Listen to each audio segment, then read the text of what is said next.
법원에서 벌어진 폭동 뒤에는 극렬 지지층을 사실상 선동해온 사람들이 있습니다. 대표적으로 석동현 변호사입니다. 벌금을 대신 내주겠다며 불법 시위를 조장하고 백골단을 집회 연단에 세우기도 했습니다. 그러다 이제 와서는 폭력 양상이 계속되면 좌파 세력의 공작에 휘말릴 수 있다며 그건 대통령이 바라는 바가 아닐 거라고 폭동과 선긋기에 나섰습니다. 조승현 기자입니다. 석동현 변호사는 어제 윤 대통령의 영장 실질 심사를 앞두고 지지 집회에 가서 법원을 거듭 압박했습니다. 오늘 법원이 잘못을 인정하고 잘못을 시정할 마지막 기회라는 점을 저희들은 강조할 것입니다. 한 유튜버에겐 집회가 끝나면 지지자들이 법원까지 행진했으면 좋겠다고 합니다. 사전에 신고를 안 해 불법이라고 해도 대수롭지 않다는 반응입니다. 신고 안 해도 요번에 유튜브 하시는 분들 벌금 모아서 내면 되는 거 아니에요? 벌금 내가 내줄게.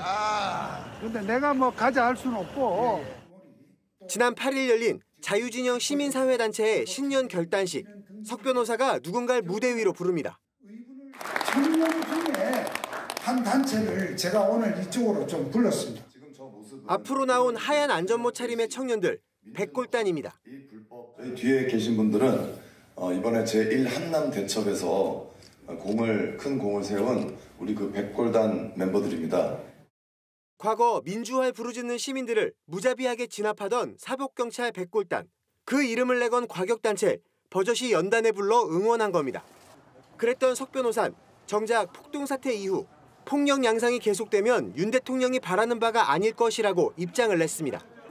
그러면서도 구속영장 발부는 납득하기 힘든 반헌법, 반법치주의의 극칠한 억지 주장을 또 한 번 폈습니다. JTBC 조승현입니다. 사랑제일교회 전광훈 씨는 영장 심사를 앞두고 어제 광화문 집회에서 서부지법으로 가자고 했습니다. 또 서울구치소에 들어가서 윤 대통령을 데리고 나오자고도 선동했습니다. 계속해서 이승환 기자입니다. 서울 종로구 도심 한복판이 태극기와 성조기를 든 사람들로 가득 찼습니다. 무대에 오른 사랑제일교회 전광훈 씨는 헌법 위에 국민 저항권이 있다며 국회와 방송국을 장악하라고 지시합니다. 국회에 10만 명이 둘러싸고 반드시 대한민국은 제2의 건국을 하지 아니하면 이미 나라가 북한으로 넘어간 상태입니다. 이어 윤 대통령 구속영장 심사가 열리는 서부지방법원으로 가자고 재촉합니다. 윤석열 대통령이 힘을 얻으려고 우리는 바로 공덕동으로 이동을 하려고 합니다. 법원 근처로 이동한 집회 참가자들 중 일부는 출입구 앞에 드러누웠습니다. 경찰관들이 끌어내려 하지만 저항합니다. 호송 차량이 보이자 도로에 난입해 가로막고 경찰관들과 몸싸움을 벌이기도 합니다.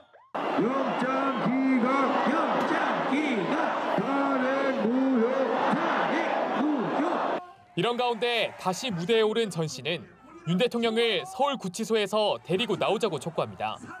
우리는 서울구치소를 들어가서 강제로라도 왜 국민저항권이 최고의 권위니까 대통령을 서울구치소에서 모셔 나와야 되는 것입니다.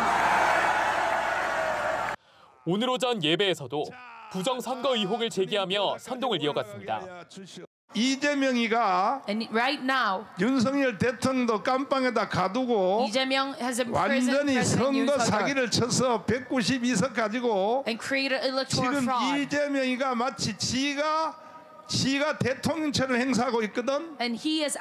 지금 마지막 목표가 정강훈을 체포하는 거래.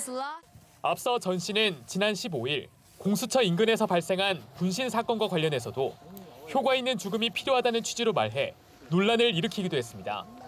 JTBC 이승환입니다.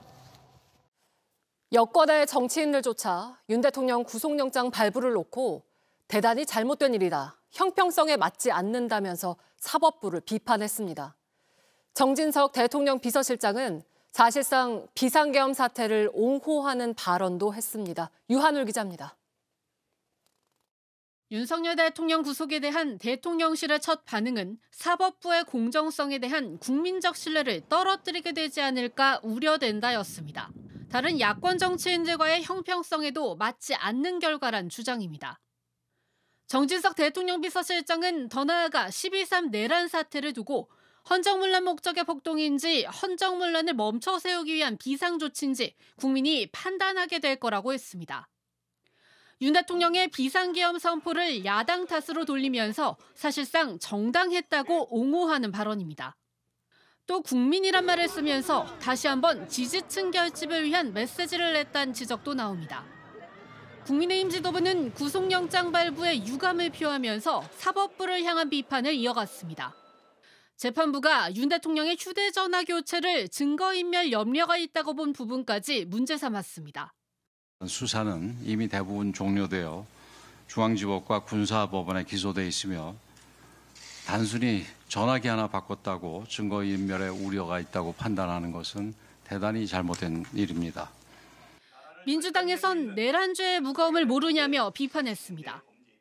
헌정 질서와 민주주의, 법치 질서를 부정한 언행에 대해 국민께 100배 사죄하고 지금이라도 내란 속의 윤석열을 즉시 제명하십시오.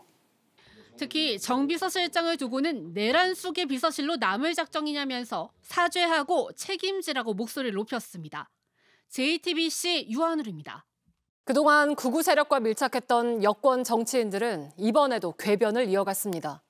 폭동 3시간 전쯤에는 국민의힘 윤상현 의원이 담을 넘은 사람은 훈방될 거라는 말을 했고 폭동 이후 친윤계 김재원 전 최고위원은 이들을 가리켜서 윤 대통령이 일으킨 성전에 참가한 십자군이란 표현까지 썼습니다. 김필중 기자입니다.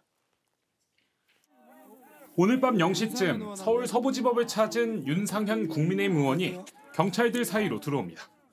17명의 젊은이들이 또 담장을 넘다가 또 유치장에 있다. 그래서 또 관계자하고 얘기를 했고요. 아마 곧 혼방이 될 것이다. 혼방이 될 것이다. 이렇게 보고 있습니다. 그래서 다시 한번 애국 시민 여러분들께 감사드립니다. 한 극우 유튜버가 촬영한 영상인데 당시는 일부 극렬 지지자들이 서부지법 담을 넘어 현행범으로 체포되는 등 긴장이 고조된 상황이었습니다. 그런데도 훈방 조치가 될 수 있다고 지지자들을 안심시키는 듯한 말을 한 겁니다. 약 3시간 뒤 법원이 윤 대통령에 대한 영장을 발부하자 극렬 지지자들은 법원 담을 넘는 것도 모자라 법원 안에서 폭동을 일으키기도 했습니다. 습격을 부추긴 것이라는 비판이 나오자 윤 의원 측은 사실과 다르다며 그동안 어떤 경우에도 폭력은 안 된다는 입장을 견지해왔다고 반박했습니다. 권성동 국민의힘 원내대표는 경찰의 과잉 대응이 폭력의 원인일 수 있다고 말했습니다. 폭력의 책임을 시위대에게 일방적으로 물을 수 없는 상황이었습니다. 경찰의 과잉 대응, 폭력 행위에 대해 신속하고 충분한 진상을 규명하십시오. 친윤으로 불리는 김재원 전 국민의힘 최고위원은 윤 대통령의 행동을 성전, 지지자들을 십자군이라고 표현했습니다. 페이스북에 윤 대통령은 자신만의 성전을 시작했고 아스팔트의 십자군들은 창대한 군사를 일으켰다며 이들에게 경의를 표한다고 한 겁니다. 김민전 의원도 부정선거라는 침묵의 카르텔을 깨기 위해 윤 대통령이 대통령직까지 걸은 것이라며 이를 두고 바보 윤석열이라고 표현하기도 했습니다. JTBC 김필준입니다.